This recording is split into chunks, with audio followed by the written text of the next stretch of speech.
जय श्री राधे कृष्णा। मैं आपको बताने जा रही हूँ कि पूर्व सीएम केजरीवाल पर हमला करने की साजिश आखिरकार किसने रची।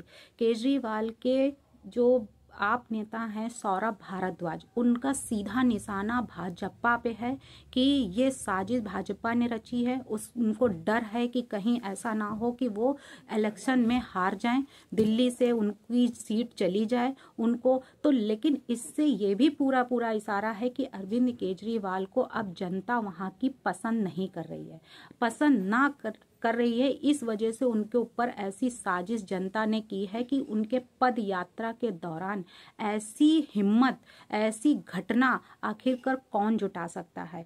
कौन शख्स ऐसा है जो पूर्व सीएम के ऊपर ऐसा हमला कर सकता है। क्या सीएम के पद यात्रा के दौरान कोई सिक्योरिटी नहीं थी? क्या पद यात्रा के दौरान कोई ऐसी सुविधाएं नहीं की गई थी जो कोई भी शख्स आए और उनके ऊपर स्प्रिट की बोतल या फिर ऐसा हमला कर दे? तो ऐसा तो वो अपने ही लोग करा सकते हैं कि आप ऐसा करना, ताकि हम मीडिया में और हर जगह पे हम छा जाएं कि मेरे ऊपर हमला कराए। वैसे भी केजरीवाल बहुत ज्यादा नाटक करने वाले हैं, यानी कि नाटक करना उनकी तो आदत में आ चुका है। उनकी पूरी पार्टी जो है वो बहुत ड्रामा करती है। किस समय कौन सा खेल खेल जाए ये किसी को पता नहीं। तो अब इसमें एक शख्स इतनी भीड़ में, इतनी सिक्योरिटी के बीच कैसे हमला कर सकता है। और भारद्वाज का जो कहना है, सौरभ जी का, कि सभी इतनी भीड़ के सामने, जहां बच्चे थे, बुजुर्ग थे, नौजवान थे, उनके बीच में घुसकर एक शख्स इस तरीके से स्प्रिट लेकर, माचिस लेकर वहां पे जाए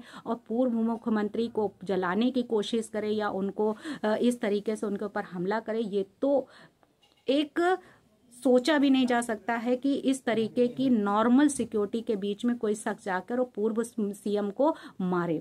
तो ऐसा जो उन्होंने इल्जाम लगाया है भाजपा के ऊपर कि एक हाथ में स्प्रिट की बोतल थी, दूसरे हाथ में माचिस थी, केजरीवाल को जिंदा जलाने की कोशिश की गई। सौरभ भारद्वाज ने जो ये गंभीर आरोप लगाए हैं, तो दिल्ली के मुख्यमंत्री अरविंद केजरीवाल पर जानलेवा हमला का आरोप लगाया है।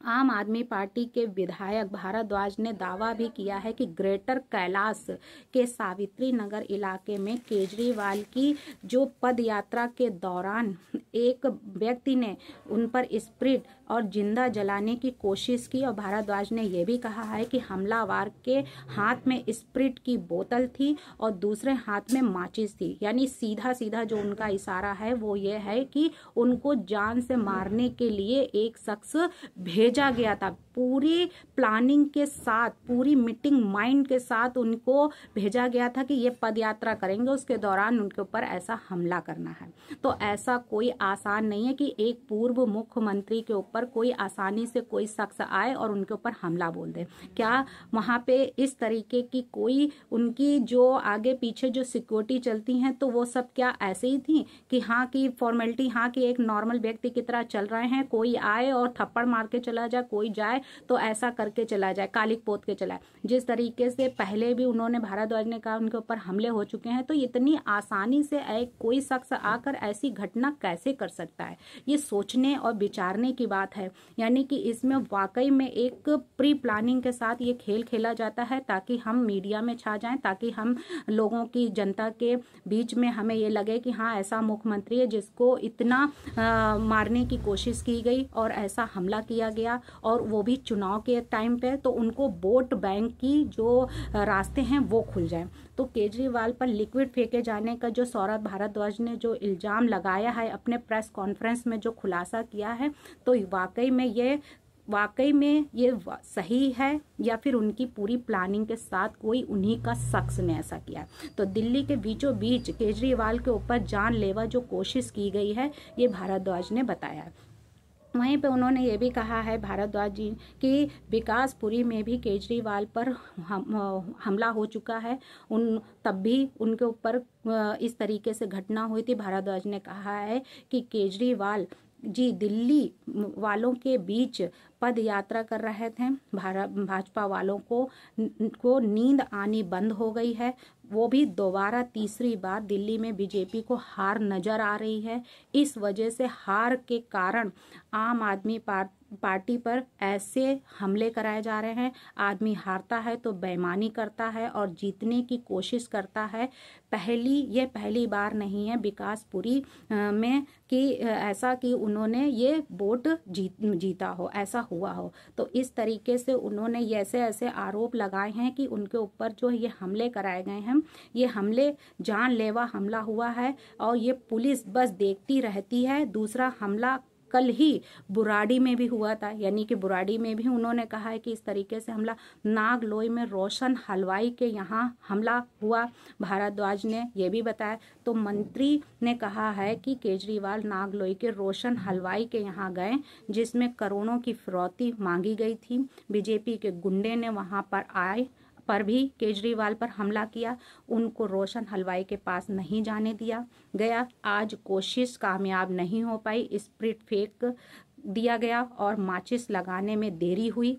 पहला शख्स जो बीजेपी पर जाता है, पहला शक उनका है वो बीजेपी पर ही जाता है कि ये जितने भी कांड हुए हैं उसमें बीजेपी के भेजे हुए ही गुंडे हैं। ये लड़का अशोक कुमार झा है। इसको फेसबुक प्रोफाइल हमने आधे घंटे के अंदर ढूंढ लिया है। आपने जो आरोपी की तस्वीर जारी की है उसमें भी पदयात्रा के दौरान केजरीवाल पर जो हमला करने वाला आरोपी है उसकी फोटो उन्होंने निकाल दी है। पार्टी ने कहा है कि हमलावर भारतीय जनता पार्टी का ही सदस्य है। पुलिस के मुताबिक लिक्विड फेंकने के प्रयास में वो विफल रहा, जिसमें उसने जब मालवीय नगर थाने में एफआईआर दर्ज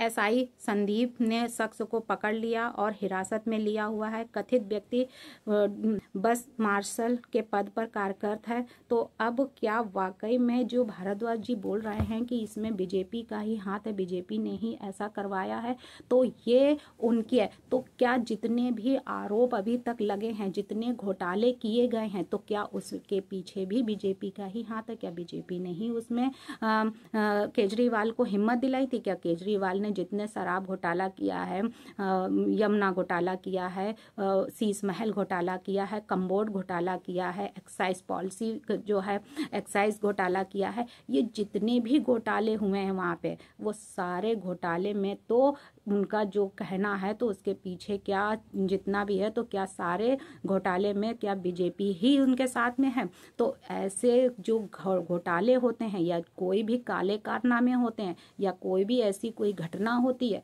तो उसके पीछे सीधा सीधा जो इशारा आम आदमी पार्टी जो लगाती है बीजेपी पर, तो ये उनका आज का नहीं, बहुत पुराना ये फंडा है। वो दूसरों पर ब्लेम पहले लगाते हैं, अपने गिरेबान में बाद में झांकते हैं। वही है कि हम गलती करें तो ठीक है, दूसरा कोई गलती करे तो वो पाप है।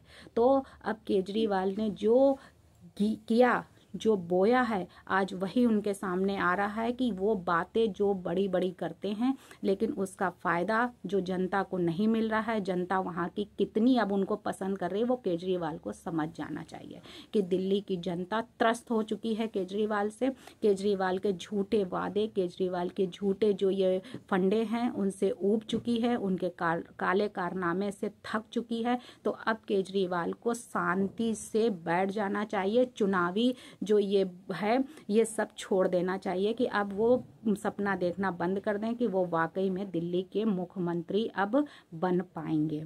और उसी में अब आतिशी जो हैं वो अभी इस समय पे कुछ भी नहीं बोल रही, कोई भी कॉन्फ्रेंस नहीं हो रही उनकी, जो कि आतिशी सबसे आगे आती थी और बोलती थी। अब केजरीवाल, तो यानी इसका मतलब है कि उनकी ही पार्टी के लोगों, चाहे वो मनीष सिसोदिया हो, चाहे के आतिशी हो, स्वाति मालीवाल हो, सबको पता चल गया है केजरीवाल के काले कारनामे कि अब इस पर झाड़ू लग चुकी है। अब इस पर झाड़ू लगने के बाद जितना कचरा था वो डब्बे में जा चुका है, अब इसमें सफाई करने की कोई ज़रूरत नहीं है। यानी केजरीवाल जी अब शांति से बैठ जाए राजनीति छोड़कर। धन्यवाद।